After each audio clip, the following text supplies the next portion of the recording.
Haz Producciones presenta Cara a Cara con Rosalía.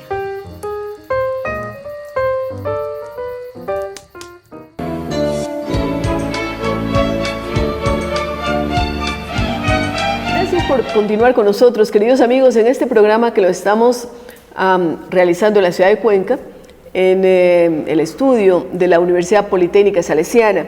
Y después de hablar sobre educación, ahora vamos a pasar a otro aspecto que también es importante en la vida diaria de las personas, en lo que significa la emoción, cómo se vibra con el deporte, y por eso en Cuenca tenemos que hablar del Deportivo Cuenca. Y por eso estamos aquí agradeciendo la presencia de Julio León, presidente del Deportivo Cuenca. Estamos con él para iniciar esta parte del programa. Bienvenido. Julio, cuéntenos cómo usted se involucra con el Cuenca. ¿Siempre ha ido a los partidos? ¿Cómo empezó su vinculación? Gracias, doctora Rosalía. Un gusto estar aquí.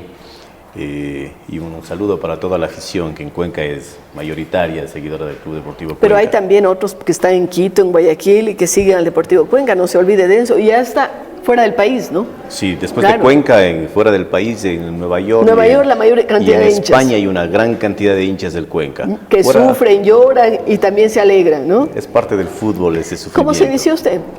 Bueno, en el 2008, amigos míos que estuvieron dentro del directorio del club de esa época me invitaron a una sesión de directorio. Fue esa sesión y palpé cómo era la realidad institucional del club. Comencé a viajar con el equipo. Siempre me ha gustado, entre paréntesis, siempre me ha gustado el fútbol.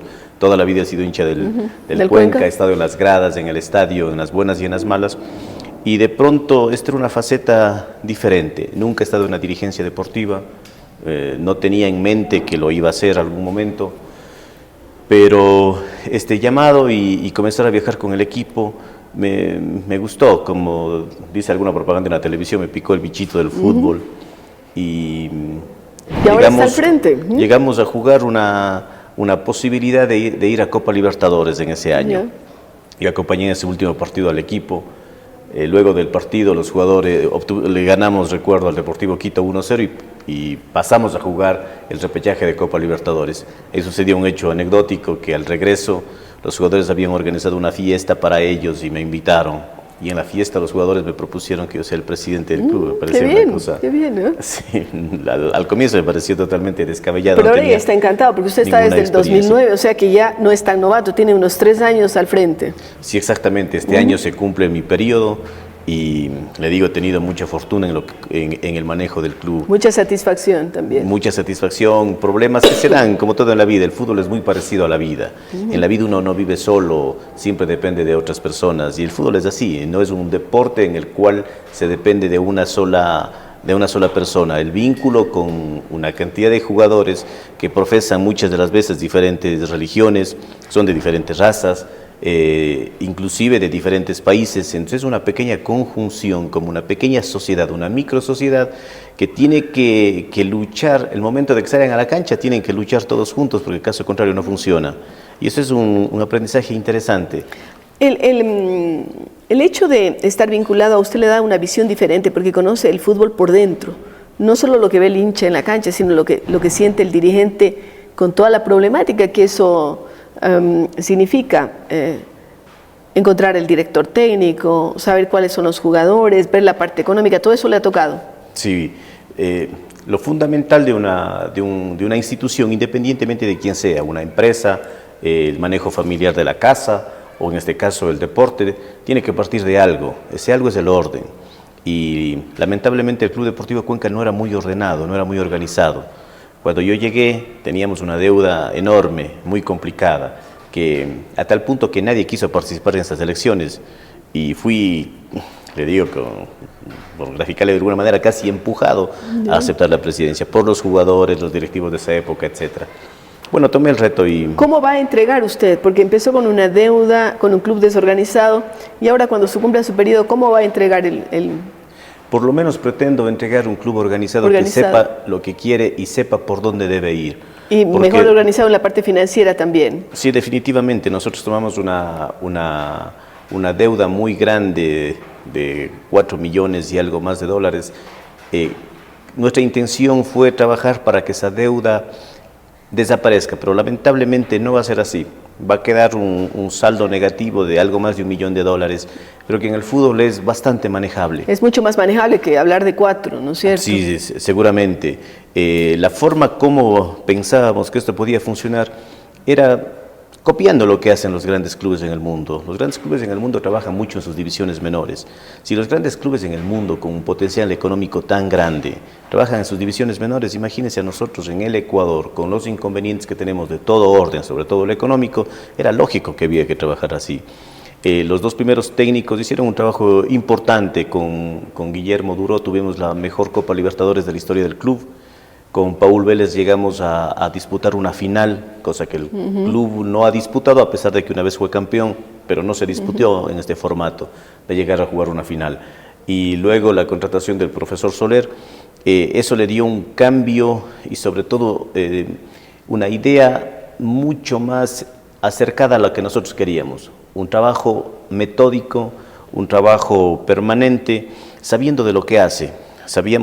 Conocíamos de cómo el profesor Soler había trabajado en otros países, cómo había trabajado con equipos importantes y cuál era su método de trabajo. Para nosotros era ideal.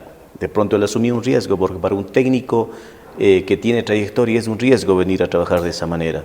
Y le ha tocado soportar muchas de las veces incomprensiones de la hinchada, del periodismo, que la hinchada y el periodismo son claves, son claves, pero ellos trabajan de una manera diferente a un directivo o a un técnico. La hinchada trabaja con un reloj en la mano, como decía Macri, el dirigente con un calendario.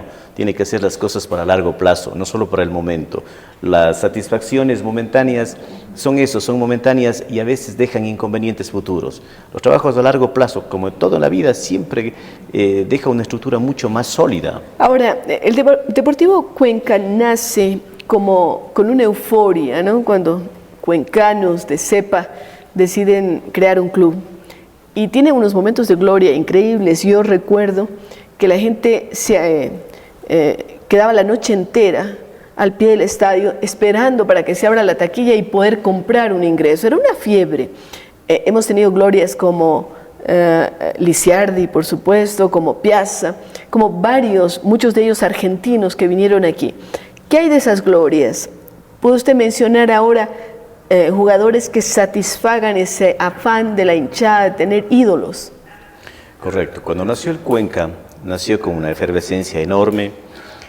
Hasta con el alcalde a la cabeza, pues, sí, ¿no? Alejandro Serrano. Y el Cuenca tiene una ventaja de que el Cuenca, así no le guste a mucha gente, el Cuenca nació grande, porque el Cuenca no pasó por la Serie B. El Cuenca nació y fue a la Serie A directamente. Y tuvo un apoyo ciudadano masivo. Eso permitió... Así no le gusta a la Liga de Quito, por ejemplo, ¿no? O al Barcelona, pero bueno, también son cosas que pasan. Cada uno defiende su parcela. Sí.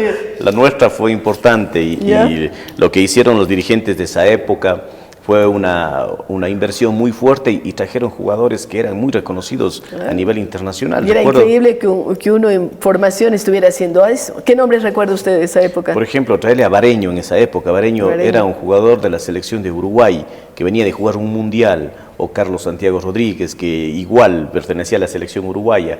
Le trajeron a Agustín Mesiano, que era un ex seleccionado argentino de una calidad enorme. Entonces, todo ese tipo de jugadores de pronto ahora en esta época son casi impensados. Casi imposibles de conseguirlos. La situación económica del mundo futbolístico ha cambiado de una manera muy grande. Y ahora los precios son de locura. Son muy complicados. Entonces, ¿qué quiere decir que ahora no podamos contratar ese tipo de jugadores? Que debemos hacer algo para mañana sí poderlos contratar.